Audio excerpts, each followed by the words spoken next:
ભણવામાં ટોપિક પણ એ લોકોને ડિફરન્ટ નથી ખબર હતી.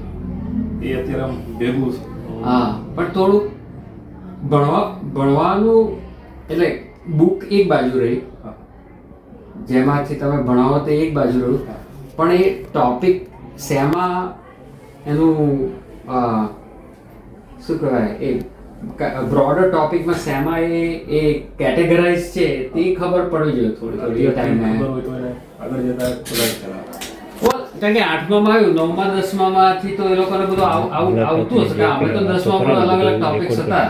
સાયન્સમાં 3 ટોપિક હતા, લાઈક ફિઝિક્સ, કેમિસ્ટ્રી, બાયોલોજી. અરિથમેટિકમાં ઓર મેથેમેટિક્સમાં અરિથમેટિક, જ્યોમેટ્રી, એલ્જીબ્રા એવું હતું. છે જે રીતે 10thમાં છે, સ્ટાર્ટિંગના ચેપ્ટર છે કેમિસ્ટ્રીના છે, પછી બાયોલોજી છે, છેલ્લે છે ફિઝિક્સ છે.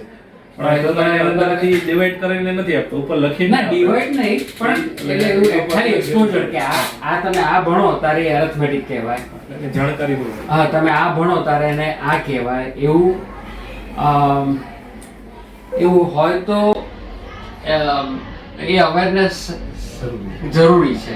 એટલે કારણ કે 8મા 5મા 6મામાં તો બાળકને ના ખબર પડે એ બધું, પણ 8મા 9મા અમે ઇન્ટ્રોડક્શન હતા, જ્યારે 10મામાં એ લોકો કરતા હોય ત્યારે એ લોકોને એ બેઝિકથી જ ના કે આ એલ્જીબ્રા આવ્યા તો શું છે મને નથી ખબર, ખ્યાલ આવ્યો. પછી અંદર એલ્જીબ્રાના ટોપિક્સ આ ડિફરન્ટ સ્ટોરી કે એલ્ગોરિધમ્સ બધા આવે કે થિયરમ્સ આવે, એ બધું અલગ વસ્તુ છે. પણ એ બધું હા, એ બધું આ બકેટમાં છે, એ બધું આ બાયોલોજીની બકેટમાં.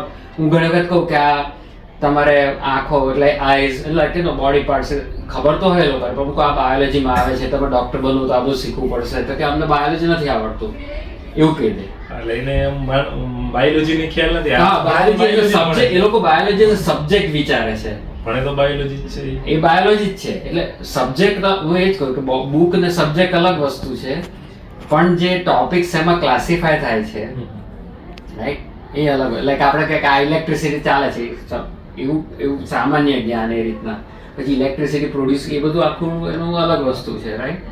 પણ બધા પંખા છે તે છે, બધા ઇલેક્ટ્રિસિટી થાય કે તો એ કારણ કે ઘણી વખત એ લોકોને કહું તમારે શું બનવું છે, કેવી રીતના, તો તમારે આવું ભણવામાં ફોકસ કરવું જોઈએ કે એમાં ધ્યાન આપો તમે થોડુંક, એટલે એ વસ્તુ ઉપર તમે થોડુંક વિચારી જુઓ વધારે, તો એ પછી એ લોકોના એના ઉપર જતું રહેશે. કારણ કે એ લોકોને પેલું ખ્યાલ ના આવે ને. કારણ કે હવે એક કોઈ છોકરીને ટીચર બનવું છે, હું શેના ટીચર, હું તારે થોડુંક વિચારજે એમ, પણ એને ખ્યાલ ના આવે. એને હવે 8મા ધોરણમાં થોડીક અવેર, મારી દ્રષ્ટિએ પર્સનલી, કે એવું થોડુંક એક્સપોઝર હોય તો શું એ બાળક એના પર પછી, કારણ કે એ લોકો વિચારતા ઇન્ડિપેન્ડન્ટ થિંકિંગ ચાલુ થઈ જાય એ લોકોનું, રાઈટ. તો એ લોકો વિચારી શકે કે આ આવે છે, હું બધા ધ્યાન આપું આમાં, કે મને ગમે છે કે નહીં તે, રાઈટ.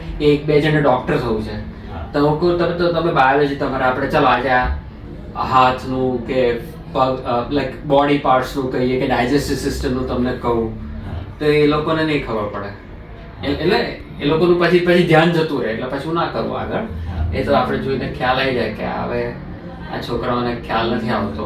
પણ આપણે ડાયજેસ્ટિવ સિસ્ટમ તો ભણો છો, ખાઈએ એટલે પેટ ને જઠર ને ઇન્ટેસ્ટાઇન ને બધું ખબર, આમ તો ખ્યાલ જ હોય. પણ એ લોકો કહેશે અમારે બાયોલોજી તો નથી હજી, તમને કશું ભણાવતા નથી, તો કે ના એ તો અમને 10મામાં આવશે છે.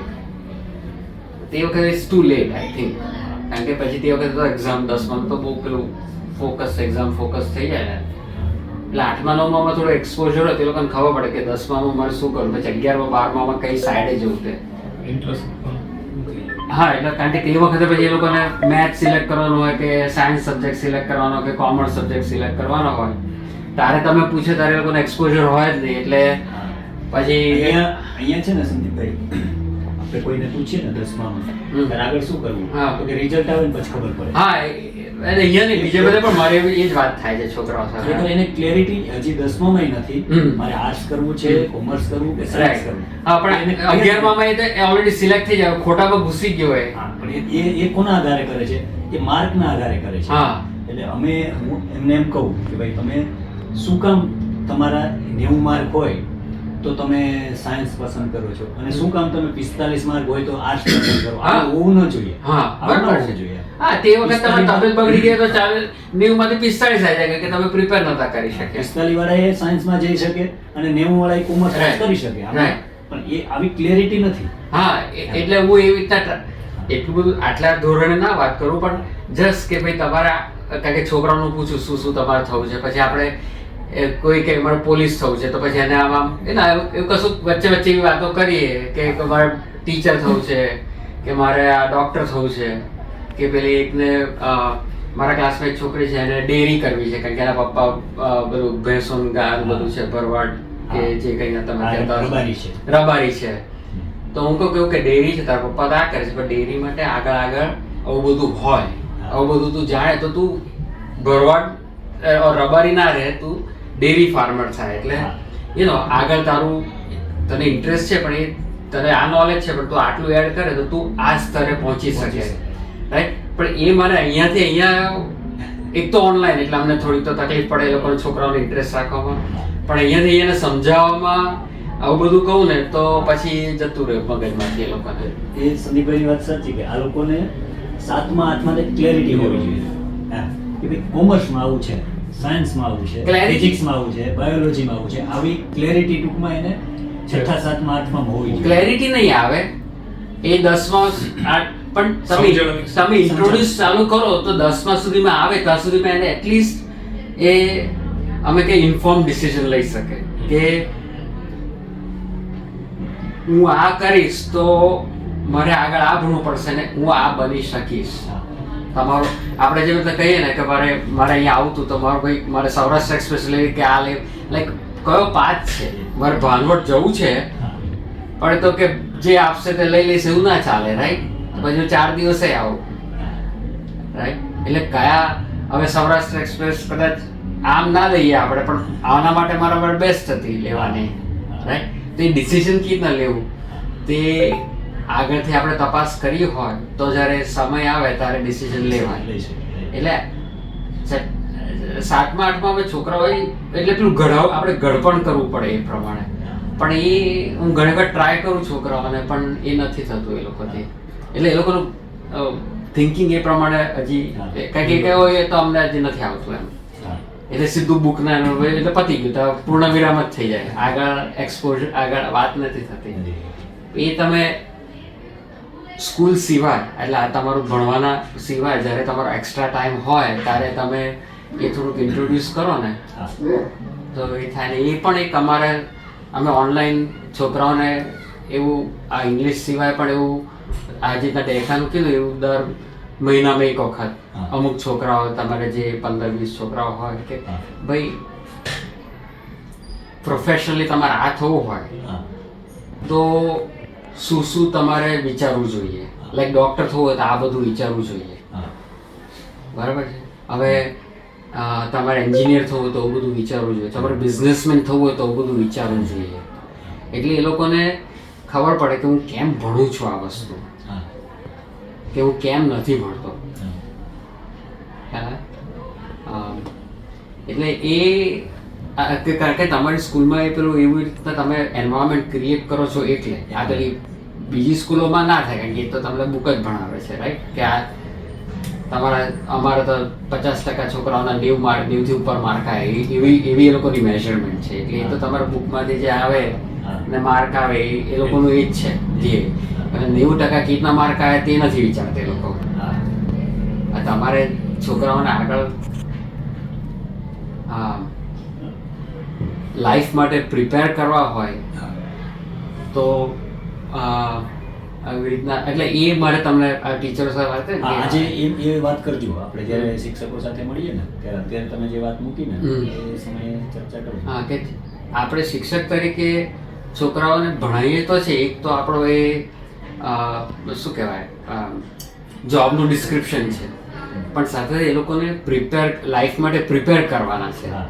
અને આ 10-12 વર્ષ સ્કૂલમાં કરે છે તેમાં એનું એ પેલી શું કહેવાય એના મૂળિયા નાખવાના કે બીજ રોપવાના, પછી તો આગળ તો એનાથી જે કરે તે ખરું પણ એ લોકો સક્સેસ વધારે થાય. એ ડિફરન્સ જે છે ને ત્યાં તો આના એજ્યુકેશન પદ્ધતિ અને એની એજ્યુકેશન પદ્ધતિમાં એ ડિફરન્સ છે હા કે છોકરાઓને આખું રીતના પ્રિપેર કરીએ જેથી એકલું ભણતરના માર્ક્સ ઉપર એને એડમિશન જે કે અહીંયા તો એવી રીતના પણ ઘણી પણ હવે બધા કોલેજો બધું ઓપન થઈ ગયું છે, પ્રાઇવેટ કોલેજો બધું, પણ ખાલી 12માં કેટલા માર્ક આવે એના પર જ એનું બધું નથી નક્કી થતું. શું આગળ તમે છોકરું આખું તમે જે રીતના કે અમે ઇન્ટરવ્યૂ લઈને આખું કરીએ છીએ ને એડમિશન આપતા વખતે એવું જ વિચાર આગળ એમ તમને હેલ્પ કરી શકીએ અમને જેટલું આવડે છે એટલું. અને એવું તો એ તો પછી આગળ જોવાય કે એના પ્રોગ્રામ ડેવલપ થાય છે, પણ એ રીતના થોડુંક એને ટીચરોને પણ રીતના વાત કરી શકીએ થોડું બધાને એવું જ એક્સપોઝર છે આ બધા ટીચરોને ને બધાને, એટલે બીજા મારા જે બધા ભાઈબંધો છે જે ભણાવે છે તે બધાને તે પોતાની ઇન્ટરેસ્ટ શેર કરી શકે કે ભાઈ અમે અમારા છોકરાને આવી રીતના જોયું. કારણ કે મા બાપોને મેં લાસ્ટ ટાઈમ ટ્રાય કર્યો હતો, 2 મા બાપ જોડાયા હતા ઓનલાઈન, એટલે તમે જે રીતના કહો છો મા બાપ પણ એટલીસ્ટ ટીચરને પછી બાળકોને એ રીતના કરીએ તો એટલીસ્ટ એ તો આપણા કંટ્રોલમાં છે, મા બાપો તો નથી કંટ્રોલમાં આપણા. એટલા તમે વિચારી જોજો કે ખાલી આઈડિયાઝ છે આ બધા, કે બધું કરવું એવું નક્કી નથી. આપણો માંગરોળ વાળું છે ને તમારે બધી બાબતોમાં જાણવા માટે ઇન્ટરેસ્ટેડ, તો એ ઓવરઓલ કંઈક નવું હોય એટલે એની ઈચ્છા થાય કે મારે જાણવું છે. આવા છોકરાઓ માટે એમનું કેવું એવું છે કે આપણે મહિને 2 મહિને એક વખત આવા છોકરાઓને મળતા રહીએ, એની એક અલગ ગ્રુપ બનાવીએ કે એને વધારે ક્લેરિટી આવે. આજે મેક્સિમમ 5-7 પ્રશ્નો એના જ હતા એ સાયન્સવાળાના જ સવારે. પછી અત્યારે આપણી પ્રાર્થના પૂરી થઈ એટલે સીધો જ આવે ઓફિસમાં મારે મળવું છે, 2 પ્રશ્નો પૂછવા છે. આવા લોકો હોય ને એ જ બધા કહે ને કે એ સાયન્ટિસ્ટની વિચારધારા, મતલબ કે આવું ઇનોવેટિવ વિચારધારા બધા આવા હોય કે સતત આપણા મોદી સાહેબ કે ભણેલા નથી, બરાબર છે એવું કહે છે, મને તો ખબર એમને ડિટેલ, પણ એમનું વિચારસરણી એવી કેળવાય છે કે રીતના કેળવાય એ મને નથી ખબર કશો એમનું કશો, પણ એઝ અ લીડર એટલે એ લીડર થયા છે, રાઈટ. એવી રીતના આ બધા તમે જે બધા લખ્યા છે તે આપણા પાસે 1 બિલિયન આપણું કેટલું 1.4 બિલિયનનું પોપ્યુલેશન, એના ફોટા નથી, ખાલી આ 6 જણના જ ફોટા છે, રાઈટ. કે બીજા 15, 20, 25 તમે લગાડી શકો, કારણ કે એ લોકો અલગ રીતના વિચારે છે. એ રીતના તમારા 1000 છોકરાઓમાંથી 10-15 પણ એવા હશે, 8-10 એવા હોય. અને છે અત્યારે હાલમાં કોઈ ગેસ્ટ આવે કંઈક નવું હોય ને એટલે તરત એને પ્રશ્ન થાય કે પૂછે આમ કેમ આવું કેમ, ભલે એ તો એના લેવલ પ્રમાણે પૂછે, નંબર પ્રમાણે પૂછે છે, પણ આ એની ઉત્સુકતા છે ને કે જાણવાની તો પ્રશ્ન, એ ઉત્સુકતા આપણે કાયમને માટે એની ટકી રહી આપણા પ્રયાસો એવા એમ, એટલે એમના માટેની વાત છે કે એ કેમ વધારે સારું કરી શકે. અને એ તમે હમણાં જ મને આઈડિયા આપ્યો કે એ તમારે છોકરાઓ શોધવા ના જવા પડે, છોકરાઓ ઓટોમેટિકલી બબલ અપ થાય. હા થાય. એ તમારે પછી પિક કરવાના કે આને ઇન્ટરેસ્ટ છે, અને તો આ બધું શું નેચરલ છે. પછી એના પછી એની ઇંતજારી પૂરી થઈ એટલે જતું રહે તો બીજાની ઇંતજારી આવે. પણ આ તો મારું ઓબ્ઝર્વેશન છોકરાઓ ભણાવતા રહે કે આ થોડુંક તમે ઓફલાઈન પણ થોડુંક એ લોકોને કહો ને કે આટલું ભણાવવાની જરૂર નહીં, ખાલી ખાલી અવેરનેસ કે તમે આ ભણો છો તે આગળ જતા એને આ ટોપિકમાં કહેવાય. તમે શરીરના વિશે જ્ઞાન ભણો છો તેને બાયોલોજી કહેવાય. એ તમારે ડૉક્ટર બનવું હોય કે પેથોલોજીસ્ટ બનવું તેમાં કામ લાગે. તમારે મેથેમેટિક્સને ભણો છો તો તમારે એકાઉન્ટન્ટ એને એરેથમેટિક કહેવાય. એ તમારે એકાઉન્ટન્ટ આ છે તે છે થવું હોય કે તમારા ઘરમાં પણ હિસાબ કિતાબ કરો તો આવડતું જોઈએ ને કે તમારું બોલો તે એવું ખાલી આમ છોકરાઓને જનરલ એ લોકોના લેવલે તમે કહો ને તો એ લોકો વિચારતા થાય છો કે આ ક્યાં મને આગળ જશે. 15 વર્ષ પછીનું નહીં પણ આગળ 4 વર્ષ 5 વર્ષમાં હું ક્યાં એને વાપરી શકીશ તે. કારણ કે ઘણી વખત લોકોને ખબર નથી પડતું હું આ ભણું છું ક્યાં. તમે કહેતા હતા હું કે માર્ક ઉપર હતા પણ કેમ માર્ક લાવે છે તું, એ આખી એજ્યુકેશન પદ્ધતિમાં ડિફરન્સ છે. મેં પણ રીતના જ કર્યું હતું કે ભાઈ મારા માર્ક આવશે એ પ્રમાણે હું જઈશ જઈશ. કારણ કે હું અહીંયાથી જ ભણેલો છું હા. રાઈટ મેં એવી રીતના જ કર્યું હતું પણ મારા છોકરાઓની રીતના નથી કર્યું એ લોકોએ હા એ આખો ડિફરન્સ છે એનીવે